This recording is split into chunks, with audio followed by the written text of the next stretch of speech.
Hey everyone, and welcome back to another episode of Scary True Stories. So let's start off with number 1. Happened to my wife's grandmother about 15 years ago while we were still dating. Her husband had just passed away a year previously, but she'd been going down to the library and volunteering exercise and socialization. This was in the winter, so her walk back took a while and it was getting dark. The library closed at 5. And then there was some extra stuff to do before everyone actually left. And on this particular night, she turned down a ride home from another volunteer because she needed to stay in shape.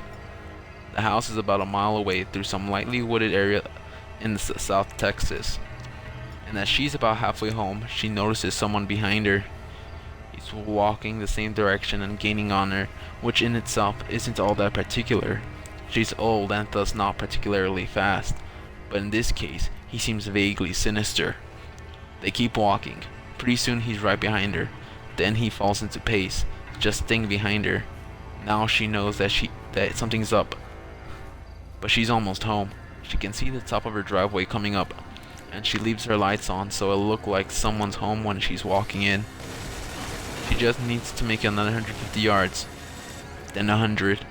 All that time, she said he was so close that she could feel his breath on her neck. Maybe 50 yards. It happens. Strong hand on her shoulder. Okay, bitch, don't turn around and hand over your purse or I'll fucking cut you. She stops for a second, then takes one big step forward, turns and shoots the guy in the neck with the .38 she kept in her purse. Hey, it's Texas. The guy spent the next 5 years in prison before he died of complications. My wife's grandmother passed last year. Up to the end, she lamented that she'd pulled the trigger too soon. My late husband would have been embarrassed to know I missed. Number 2. I was sitting in my room after getting out of work, on the second floor. The little bro is downstairs watching TV. The dog is in the hallway outside my door sleeping. All of a sudden, the dog starts making all kinds of racket, jumping around, barking, clacking nails, and howling. I go to get up to see what's up, and I hear, "Aw, that's a good girl," in a male voice. It didn't sound like my little bro, so I go, "Oh, you're home early," thinking it's my dad's friend, our roomie, as I open the door. Soon as I'm out there, is no one at all, but the dog wagging her tail, staring at the empty end of the hallway. Little bro comes upstairs to yell at me for getting his dog riled up. Said he heard the same voice, thinking it was me or our roommate. We did a once-over of the house with my butterfly knife and his BB gun, and there was nobody. Still gives me the spooks to this day. Number 3. There's an abandoned house next to mine. The previous owner moved out to California 25 years prior and never sold it. I got a flashlight, gloves, and pushed the window open and went inside. Starting with the basement, I saw a grand piano, still plays, but very much out of tune. Old World War II stuff. What seemed to be a signed Elvis poster. Some other really cool shit that no one would ever leave behind. There's basically a whole story in that basement, including a broken wedding picture frame and instruments everywhere. On the main floor was an unmade bed, molded food, still in the fridge, and on the stove top, half-empty beers, turned solid. Lights that still hadn't been turned off. Then I started walking upstairs when I heard crying from one of the side rooms. That's when I freaked the fuck out and haven't been there since. Number 4. My neighbor at my old apartment was a state park ranger for years, now retired. Apparently when he first got the job, there was a younger kid who went missing while out on a camping or hiking trip.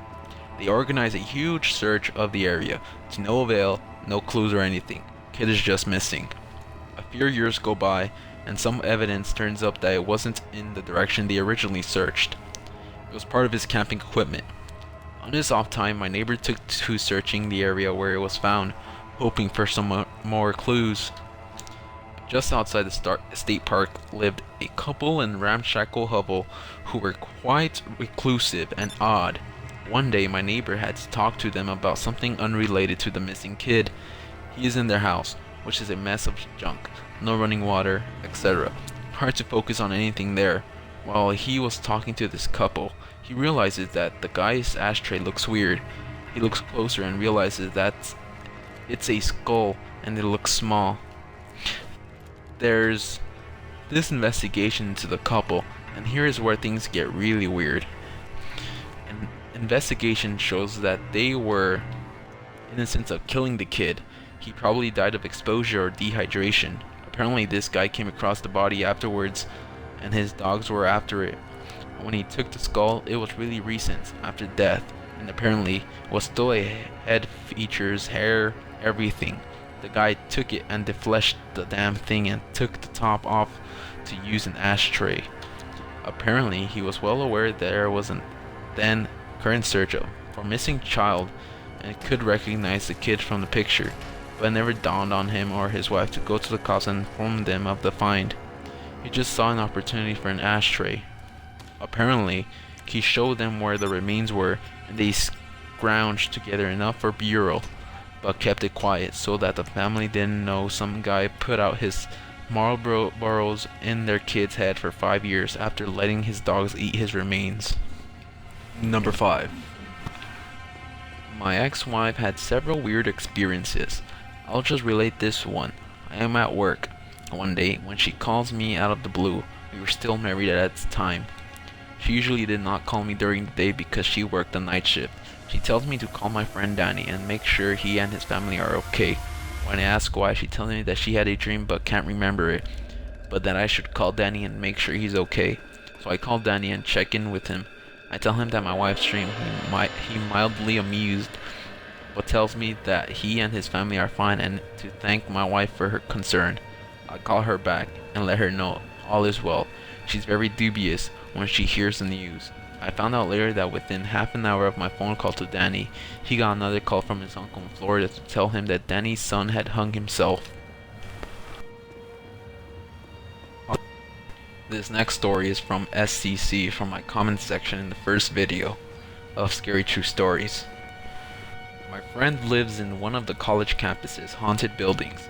To be exact, she lived in a room where a priest hung himself long before any building on the campus was part of a college.